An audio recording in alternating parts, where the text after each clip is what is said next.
Position is different from everybody. Everybody is talking about Bwala as if it is possible to defend Tinubu. It's not possible. Bwala is just trying, and you see, it doesn't have to even be with the Al Jazeera guy. But the other thing that surprises me is that, are you expecting Bwala to be successful? All of you are asking us, so if Bwala had been able to present the case very well, would you give him a Nobel Prize? So everybody's making it sound like, oh, he failed. Well, if you are not a failure, why would you join the Tinubu regime in the first place?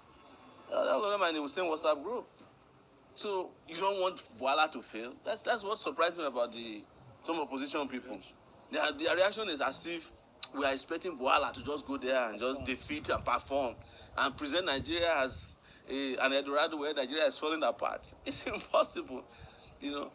So that's why it surprises me that this is my first comment on Bwala's gift. It's not possible to defend Tinubu anywhere. Even if Bwala met a secondary school boy, he would say, I've defeated him. In this age of Google and AI, you can Google and find on AI in Nigeria what is happening as it is happening. Now you can use it to confront any of these guys, you know. But the problem that most people have is that you must understand that the Bwalas of this world, the Reno mockeries of this world, it is hunger that drove them to go to the government. So what do you expect them to do? They have to defend their bellies and their esophagus. That's what took them there. Forget about everything they tell you that, oh, I have a flourishing law practice. Now this thing. But if your law practice is flourishing, what are you doing rubbishing yourself and your generations yet unborn? Nobody would do that. Definitely something is not flourishing in your life. That's why you're working with Tinubu. And lastly, I'm even sure that Tinubu himself is surprised that Bwala did so terribly bad. But you may not also be surprised that for them, every publicity is good publicity, whether it's good or bad. Lastly, sir. Not bomb our country. The decision by the U.S. government was anchored on the intelligence sharing between Nigeria and the United States and the agreement on the operation. So Donald Trump just didn't bomb Nigeria on his own whim? No. The U.S. Secretary of State, Marco Rubio, called our own foreign affairs minister when the decision was made that was the time to strike, and the foreign affairs minister got in touch with the president. So this was a joint operation, you're saying? Yes, it was a joint operation. On the Nigerian... What I don't understand is, how can it be a joint operation? Yeah. Donald Trump says that there is a genocide going on against Christians carried out by Muslims with your government turning a blind eye. You've called that narrative a hoax. Mm-hmm. You said it creates discord in Nigeria. Right. So when Donald Trump says he's bombing Nigeria to protect Christians from a genocide, is he lying? We both disagree as to whether the so-called genocide in Nigeria was against Christians. We believe that it is a targeted killing by insurgents, Boko Haram bandits, and all of these criminal elements against the people of Nigeria, Christians, Muslims, and those who have not identified with any religion. Donald Trump believed in his Christians. We now felt, rather than arguing about whether it is against Christians or not, there is one area we both agree, that we have a joint interest in the fight against terrorism. But you're fine with the fact that his motivation is something you disagree with? You think it's a hoax? Yes, because... So when Donald Trump says there is a genocide against Christians in Nigeria, is he telling the truth? It is a half-truth, in the sense that yes, Christians have been affected, but the whole truth is that both Christians, Muslims, and those who have not identified. I said the narrative of Christian genocide was a hoax. That's his opinion. Everybody's entitled to it. Is he right or wrong? We believe there is a targeted killing of all Nigerians. Evidence has shown. And that is where we are focused on fighting terrorism. So let's talk about the terrorism. Right. Trump claimed he targeted, quote, ISIS terrorist scum. Right. And every camp got decimated. Mm-hmm. But a lot of investigative reporting on the ground shows that few, if any, combatants were killed. Some bombs landed in empty fields. A local leader in one of the districts said, the same militants we knew are still there, loitering around our communities. No, there were killings of terrorists. That's not what local leaders So I can call local television that testify. Arise News did, Channels Television did. Okay. So there is no more corruption in Nigeria. That's a ridiculous thing to say, is it not? We investigate any case of corruption, not just in the defense, but anywhere in government. This administration has had lots of people who are in government, either sacked or investigated and being prosecuted. The resolve of our administration in dealing with corruption is obvious. Why did and he it's say there's common no to more corruption? You probably read him out of context. No, I didn't. No, read exactly what he said. You're cherry picking.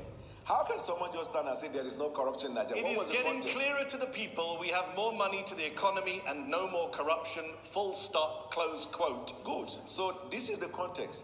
He was Nigerians take Tinubu seriously on eliminating corruption when he appoints someone like Abubakar Bagudu as Minister of Budget and Economic Planning, a man who, according to the US Justice Department, with others, embezzled, misappropriated, defrauded and extorted billions with a B from the government of Nigeria under the dictator Sani Abacha. Bagudu avoided criminal charges. He cut a deal with the Nigerian government, returned some of the money. But the president literally put Nigeria's budget in the hands of a man who's accused of looting billions of dollars. You started your introduction by saying it's a sovereign country. The decision of the court in the United States does not bind the Supreme Court of Nigeria. But he gave $163 million. And that man is now in charge of the Nigerian budget. You're okay with that? I think Do you think it's funny? I mean, two-thirds of Nigerians... I think it's funny. No, I don't. I think people who are giving $163 million back shouldn't be in charge of the country's budget. Thank you for your observation. Okay, but do you think economy and the underlying social-economic issues, is the average Nigerian both safer and better off under President Tinubu? The obvious answer is no, right? And before I get to that, I want to talk to what Daniel said. I always find it very interesting with Nigerian government officials who cherry-pick statistics about the US and the UK, but they never say how many hours of uninterrupted electricity as the United States had compared to how many Nigerians have. They never try and find, the good statistics that Nigerians don't benefit from. If you look at the poverty numbers, this is according to the Nigerian Bureau of Statistics. More than 120 million Nigerians are living in multi-dimensional poverty. So that's not just people who lack $2 a day. That's people who can't afford food, who can't afford shelter. And even if you look at the numbers of the people who have died, right? These are wartime numbers for a country that is officially not at war. And so I think it's really, really difficult to make an argument and say, things are trending in the right direction. Casualty numbers, wrong direction. Poverty numbers, wrong direction. Right. We were very clear with the Nigerian people when the decision was made. It will bring discomfort temporarily, but the long term is what we are promising.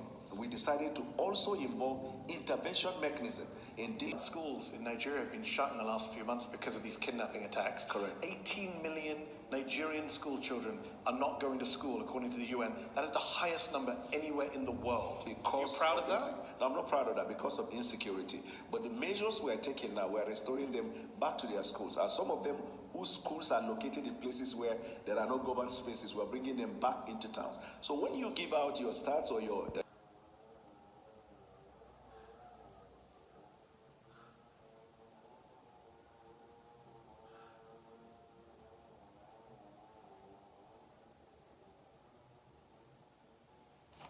All right.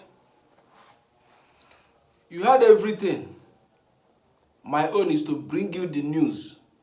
Now that you are here from Sowore, you have now hear from Bwala. What do you think? Drop them on the comment section below. Please, if you are not yet subscribed, subscribe, like, and share for more videos like this. Thank you.